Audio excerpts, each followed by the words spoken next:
Maitea Laguna. Merci Biarritz. Merci au Pays Basque.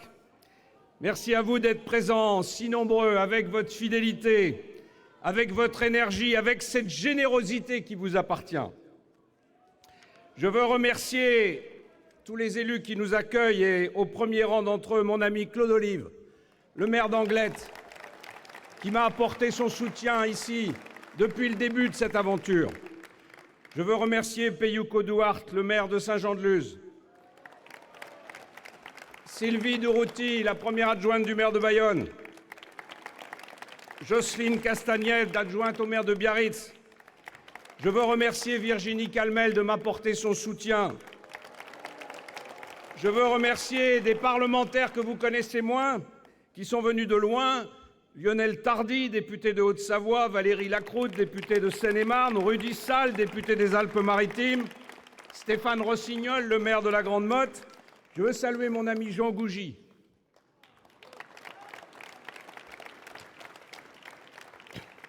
Et puis vous me permettrez de saluer mon père.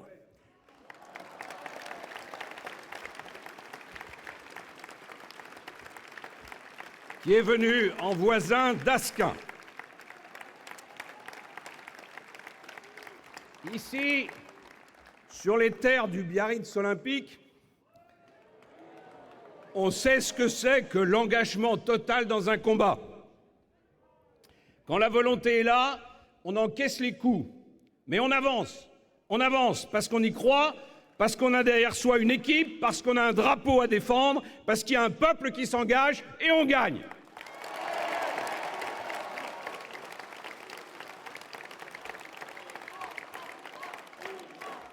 Vous êtes ici.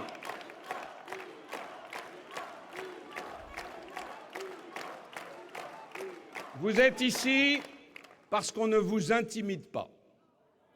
Vous êtes ici parce que ce qui est en jeu, c'est le redressement de la France. C'est cette bataille que j'ai engagée avec vous, mais tout est fait pour réduire l'enjeu à ma personne. Jamais dans la Ve République on n'a vu un tel déchaînement contre un homme. Il pourrait y avoir un tremblement de terre à Paris que cela continuerait. Je connais la logique du système médiatique qui marche aux rumeurs et aux scandales. Mais je vois aussi les manigances politiques. Mercredi, de façon quasi ordonnée, Hollande, Macron, le Parti socialiste ont réclamé mon retrait et donc celui de la disparition de la droite et du centre de l'élection présidentielle. La seule façon de sauver la gauche, c'est de tuer Fillon. On veut faire tomber ma tête, mais comme on dit ici, celui qui n'a pas de tête n'a pas besoin de béret.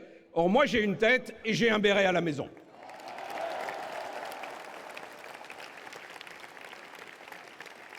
Et je dis aux Français que s'ils cherchent un chef de l'État qui ne tremble pas, eh bien, je suis leur homme. Mais maintenant, parlons de la France. On vient seulement de commencer à le faire, lundi dernier lors du débat télévisé, mais c'était bien insuffisant. Je veux qu'on parle de la dette publique, que je désigne depuis 10 ans comme l'ennemi de notre pays et que je suis le seul à vouloir combattre sérieusement. Je veux qu'on parle du chômage et de la pauvreté qui ravagent notre société. Je veux qu'on parle de la sécurité et du terrorisme. Je veux qu'on parle de la France et de la place qu'elle doit occuper dans le monde. On n'est pas au spectacle. Le prochain président de la République va devoir faire face à des défis historiques. Il devra redresser la France, qui est aujourd'hui en déclin économique et qui traverse une crise existentielle. Il devra gagner la guerre contre le totalitarisme islamique. Il devra participer au sauvetage de l'Europe qui est en pleine décomposition. Le général de Gaulle aurait dit « vaste programme ». Eh bien, c'est mon programme. Et tout cela, c'est faisable pour une France rénovée, pour une France déterminée. Parce que, mes amis, nous avons des atouts extraordinaires. Malgré nos 35 heures, nos travailleurs sont parmi les plus productifs en Europe. Malgré les charges, les impôts, les circulaires, nous avons des entrepreneurs, des industriels, des chercheurs de tout premier plan. Notre culture est brillante. Notre langue est parlée dans le monde. Notre force militaire est respectée. Nous sommes la 5e puissance du monde. Nous avons derrière nous une histoire 2 fois millénaire, avec des victoires, avec des héros. Au fond de votre cœur, vous êtes fait pour la grandeur, parce que la fierté française est toujours là.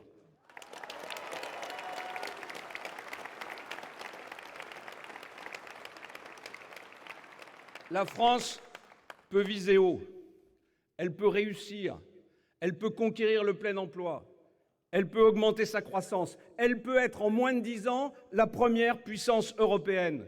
Oui, nous avons des atouts immenses, mais ce qui nous bloque, c'est ce système où tout est encadré, tout est nivelé par le bas. C'est cette chape de plomb qui s'est abattue sur le travail, sur l'investissement, sur cette volonté de se battre pour réaliser ses rêves. Les Français ont le sentiment d'être bloqués dans leur vie. À force de tout réglementer, de tout uniformiser, de tout surtaxer, nous sommes devenus un pays qui n'a plus de rêve, un pays qui n'a plus d'espoir, un pays qui est condamné à une forme d'immobilisme désespérant. Pourtant, il suffirait de peu de choses pour relancer la France. Il suffirait de réveiller la première valeur de notre devise républicaine, la liberté.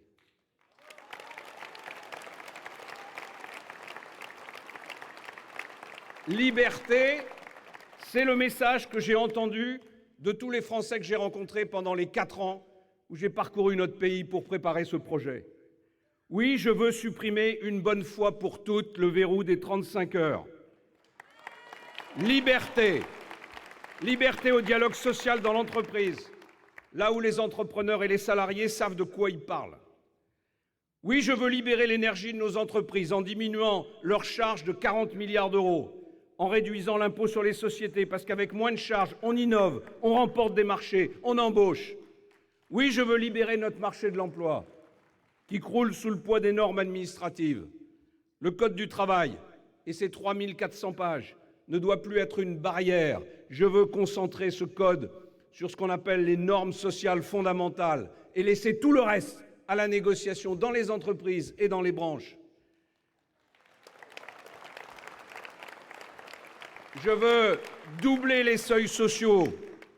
Aujourd'hui, l'entreprise qui passe de 10 à 11 salariés a plus d'obligations que celle qui n'embauche pas. Et c'est pareil pour celle qui passe de 50 à 51. Plus vous embauchez, plus il y a de contraintes. C'est absurde. Je veux libérer l'investissement, parce que l'investissement, c'est le sang qui irrigue nos PME, qui irrigue nos industries, qui irrigue nos start-up. Et je veux le faire en baissant la fiscalité sur le capital, en supprimant l'ISF qui fait fuir le capital.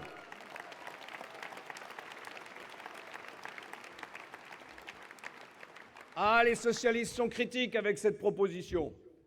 C'est vrai, eux préfèrent qu'on taxe les investisseurs français pour pouvoir ensuite aller se rouler par terre devant le Qatar et les fonds de pension américains pour qu'ils viennent reprendre le contrôle de l'économie française. Eh bien oui, mieux vaut un capitalisme français puissant plutôt que de faire des courbettes devant les investisseurs étrangers. Ils détiennent déjà 60% de notre dette. Est-ce qu'il faut que demain, ils détiennent toute l'économie française ? Mieux vaut aussi des entreprises familiales stables. Et c'est la raison pour laquelle je faciliterai la transmission des entreprises dans la famille, en supprimant les impositions lors de la transmission jusqu'à ce que l'entreprise soit vendue en dehors de la famille. Je veux libérer nos artisans, nos professions indépendantes et mettre fin au cauchemar qu'est devenu le RSI en créant une véritable caisse de protection des indépendants. Et puis, je connais la souffrance des agriculteurs qui travaillent dur, 7 jours sur 7, et qui, bien souvent, ne sont plus à même de se payer un salaire à la fin du mois. Pour eux, je veux supprimer toutes les normes françaises qui se sont surajoutées aux normes européennes. Pour eux, je veux baisser les charges parce que ce sont des entrepreneurs comme les autres. Pour eux, je veux réduire les risques auxquels ils sont exonérés, auxquels ils sont exposés, en mettant en place un compte aléas climatique et économique. Pour eux, je veux renégocier la politique agricole commune européenne pour qu'elle devienne une politique axée sur la production de qualité et sur l'investissement. Oui, je suis le candidat de l'agriculture française. Je suis aussi celui des villages, celui des terroirs, qui ne sont pas à mes yeux des vestiges du passé, mais qui sont au contraire des foyers de vie qu'il faut revitaliser, qui doivent être demain la source de nouvelles activités, de nouvelles productions. Notre économie a besoin d'air, mais elle a besoin aussi d'être portée par une mentalité conquérante. Il faut arrêter de dévaloriser le courage des travailleurs en leur vendant les 32 heures. Qu'on arrête de penser que le dialogue dans l'entreprise est moins sensé que les directives politiques ou les directives syndicales. Qu'on cesse de montrer du doigt la réussite, comme si on devait en avoir honte, alors qu'elle attire les éloges dans tous les autres pays du monde.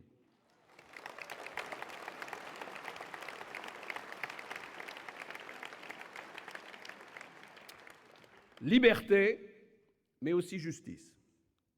Pour tous les salariés, je veux une diminution des charges sur les salaires. Parce que la meilleure façon d'aider le pouvoir d'achat, c'est d'augmenter le salaire direct et donc de baisser les charges qui viennent gréver les salaires des Français. Je veux augmenter les petites retraites. Je veux augmenter les petites pensions de réversion. Je veux faire en sorte que tous les Français qui ont travaillé dur puissent voir leur pouvoir d'achat augmenter. Mais mes amis, on ne fera pas tout cela et on ne relancera pas la France si on ne remet pas d'abord nos finances publiques en ordre. Avec 2200 milliards de dettes, 96% de notre PIB, nous marchons au bord du précipice. 2200 milliards de dettes, c'est 30 000 € sur le dos de chaque Français qu'il faudra bien un jour rembourser. 2200 milliards de dettes, c'est la zone rouge, la zone de l'Italie, de l'Espagne ou du Portugal. Chaque année, la France emprunte 180 milliards sur les marchés financiers. Chaque année, nous déboursons plus de 40 milliards d'euros simplement pour payer les intérêts de la dette. Bref, nous empruntons et nous finançons à crédit nos retraites, notre système de santé, la paye de nos fonctionnaires. Nous empruntons même pour pouvoir rembourser les emprunts d'hier. Eh bien moi, je refuse de baisser les yeux devant ce problème explosif.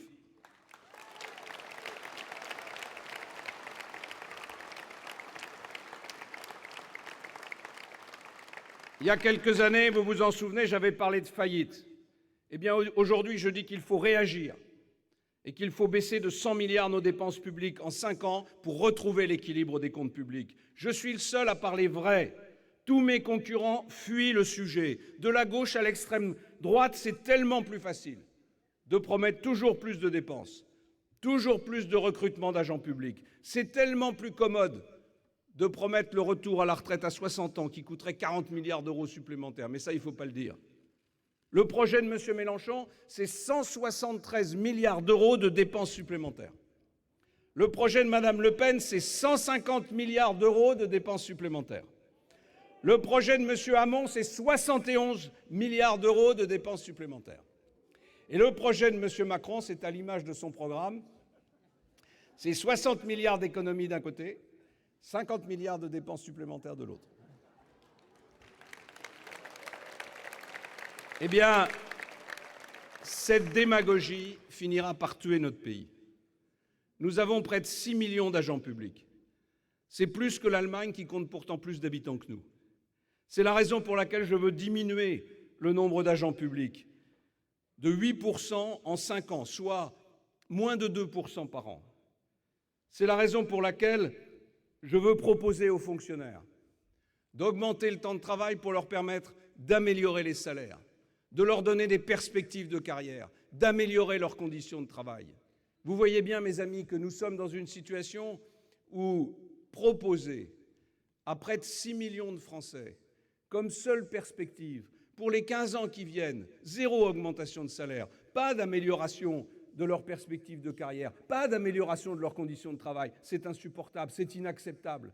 Et pourtant, c'est la situation dans laquelle nous sommes. C'est la situation que défendent ceux qui défendent aujourd'hui la politique de Hollande et la politique de la gauche. Eh bien, moi, je veux des fonctionnaires mieux payés, mais pour qu'il y ait des fonctionnaires mieux payés, il faut qu'ils travaillent un peu plus et qu'il y en ait moins.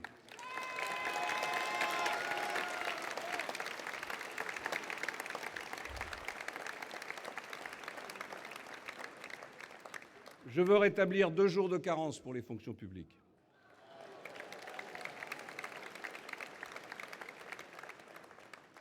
Je veux passer progressivement l'âge de la retraite à 65 ans, comme dans tous les autres pays européens, pour tenir compte de l'allongement de l'espérance de vie qui ne cesse de croître, tout en conservant le dispositif des départs anticipés pour les carrières longues que j'ai moi-même mis en place en 2003.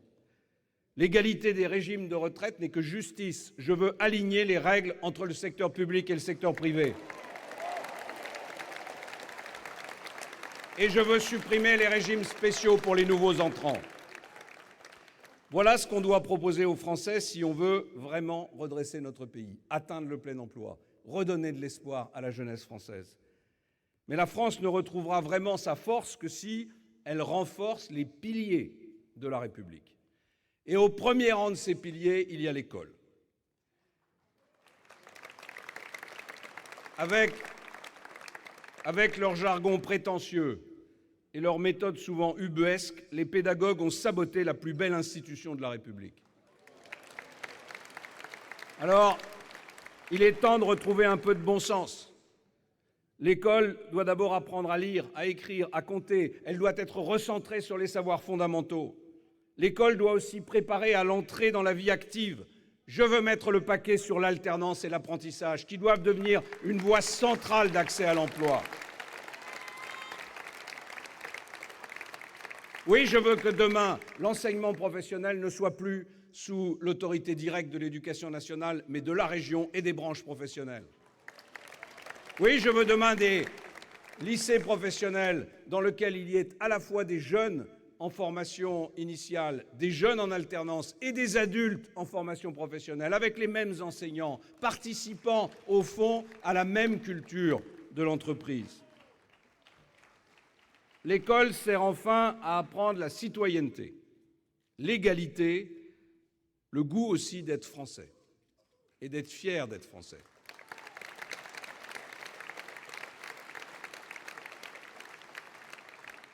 Que dans certaines de nos écoles, on s'interpelle suivant ses origines. C'est une régression de l'unité nationale. Et moi, je ne l'accepte pas. Et c'est la raison pour laquelle je défends un enseignement de l'histoire qui permette aux jeunes Français de saisir l'ensemble du récit national, l'ensemble de l'histoire de notre pays, et de comprendre qu'ils sont les héritiers d'une magnifique histoire 2 fois millénaire qui a construit la nation française et qui nous donne le droit d'en être fiers.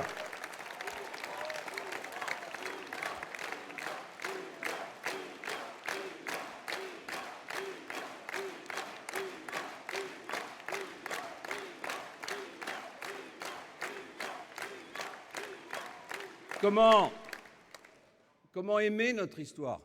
Comment aimer notre pays? Quand certains candidats vont dans un pays de l'autre côté de la Méditerranée expliquer que la colonisation est un crime contre l'humanité. Ça n'est pas une maladresse, ça n'est pas seulement une faute, c'est une erreur profonde, une erreur qui montre au fond une difficulté à comprendre la France, à comprendre ce qu'est la nation française, à aimer cette nation française, à aimer sa singularité qui fait sa force dans le monde et qui fait que nous ne sommes pas noyés dans une mondialisation sans âme et sans visage.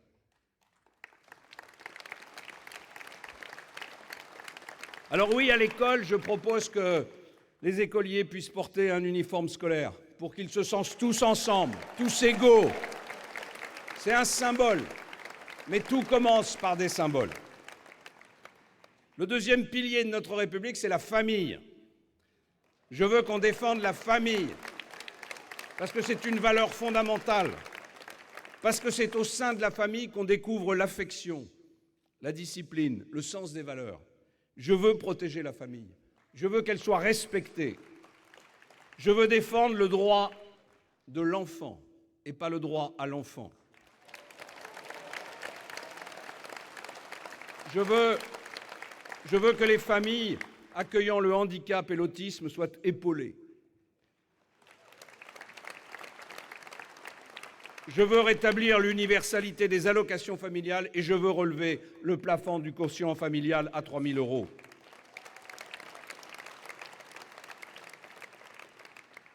On ne peut pas vivre libre sans sécurité.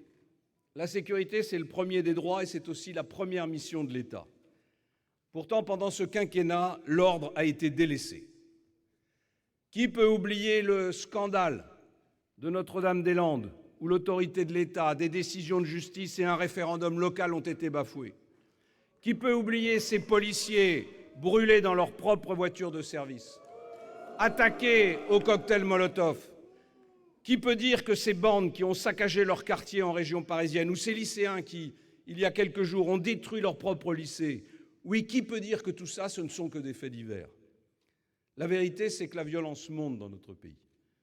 Et on a le sentiment que chaque semaine, chaque mois, des événements plus violents se produisent.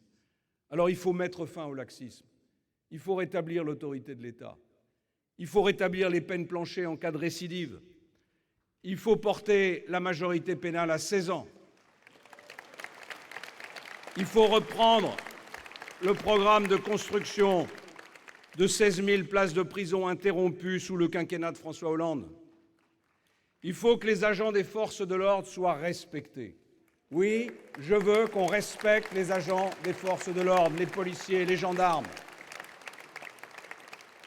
Que l'État leur apporte le soutien qu'il aurait dû.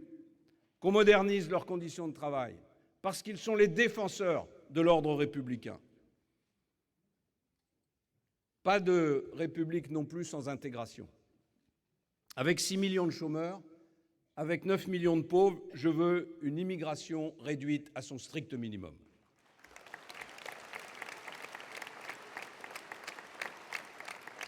Notre politique d'immigration devra être fixée par des quotas chaque année en fonction de la réalité de nos capacités d'accueil. Je veux dire que c'est aux étrangers qu'il revient de faire l'effort d'intégrer la France, avec ses lois, avec sa langue, avec ses mœurs, et pas à la France de se plier à des coutumes qui ne seraient pas conformes à notre pacte républicain. Les étrangers que nous accueillons doivent respecter des devoirs avant de réclamer des droits. Oui, ils devront attendre 2 ans avant de pouvoir bénéficier de toute prestation sociale. Notre droit d'asile est une tradition qui remonte à la chrétienté et qui nous honore. Mais il doit fonctionner correctement. Et pour cela, je veux que les procédures soient accélérées et que les déboutés du droit d'asile soient systématiquement expulsés du territoire national.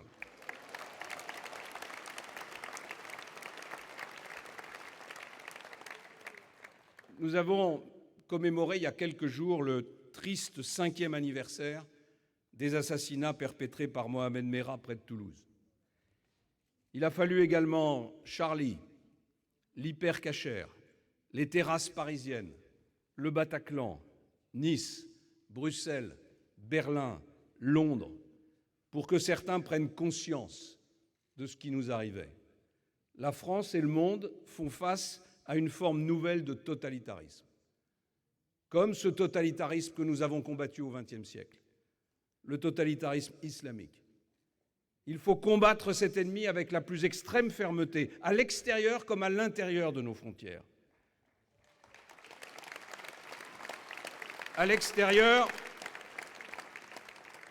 nous devons faire alliance avec tous les pays susceptibles de faire reculer la menace, Russie compris.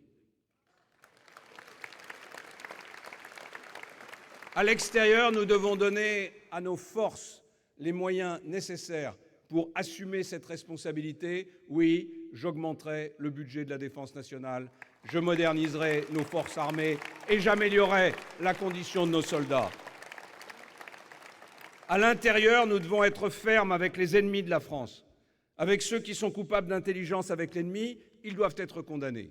Quant à ceux qui tournent leurs armes contre leur propre pays, ceux qui vont combattre contre nous en Syrie ou en Irak, eh bien, ils doivent être déchus de la nationalité française, comme le prévoit la loi française.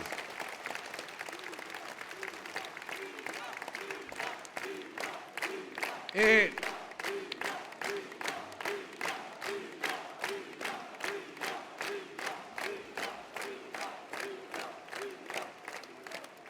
plus en profondeur, nous devons lutter contre cette idéologie qui dévoie l'islam en France et qui nuit à la majorité de nos concitoyens musulmans qui désirent simplement vivre en paix.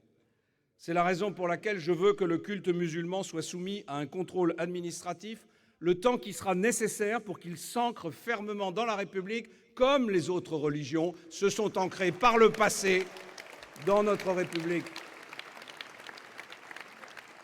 Je veux l'interdiction de tous les mouvements se réclamant des frères musulmans ou de l'idéologie du salafisme, parce que ce sont des idéologies qui combattent les valeurs républicaines. Je veux que les prêcheurs de haine soient expulsés s'ils sont étrangers et interdits de prêche s'ils sont français.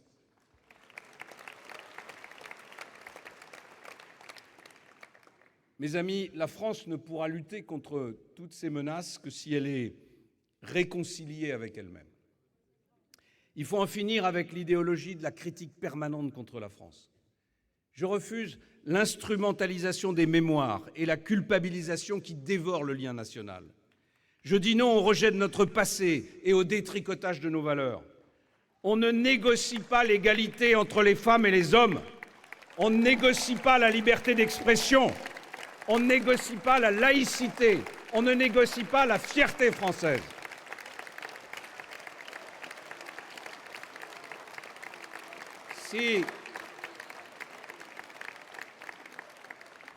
Si la France cesse de douter, si la France cesse de se diviser, alors elle pourra de nouveau briller dans le monde. Et nous pourrons, aux côtés de nos voisins allemands, reconstruire l'Union européenne sur des nouvelles fondations. Avec le Brexit, avec les crises migratoires, le temps est venu d'une Europe qui mette à nouveau les peuples au cœur de son projet. Une Europe avec des frontières définies et protégées, dans laquelle la Turquie n'a pas sa place.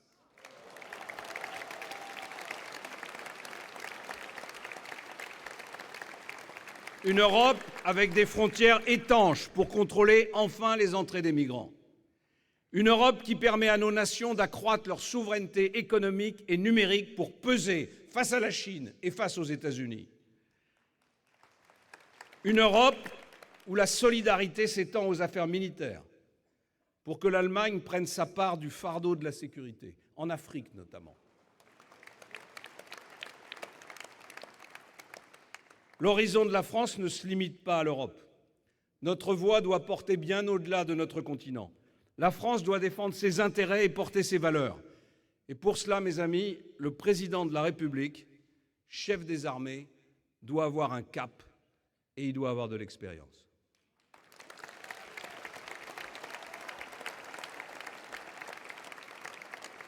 Alors, il reste 30 jours avant l'élection présidentielle. Le premier débat télévisé a révélé les postures et il a souligné les illusions.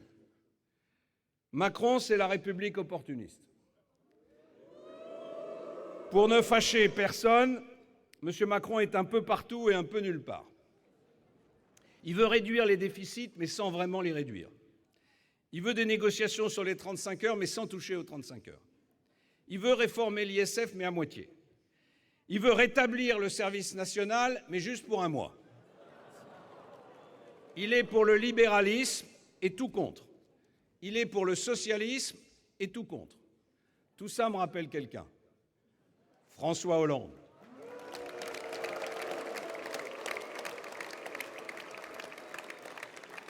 Mélenchon et Hamon sont dans le grand bond en arrière. Pour eux, si le socialisme a échoué, c'est parce qu'il n'était pas assez socialiste. Quant à Mme Le Pen, elle croit pouvoir sauver la France en revenant au franc. Avant même de négocier la sortie de la France de l'euro, on assisterait à une augmentation brutale de nos taux d'intérêt. Les investisseurs étrangers prendraient leurs bagages, les grands groupes français choisiraient de relocaliser leurs activités ailleurs que chez nous, et les agriculteurs pourraient commencer à dire adieu à leurs principaux débouchés européens. Bref, ce serait le toboggan vers la faillite. Oui, je suis le seul à proposer un programme solide et conquérant, et je suis le seul à pouvoir disposer d'une majorité cohérente pour agir avec l'alliance de la droite et du centre.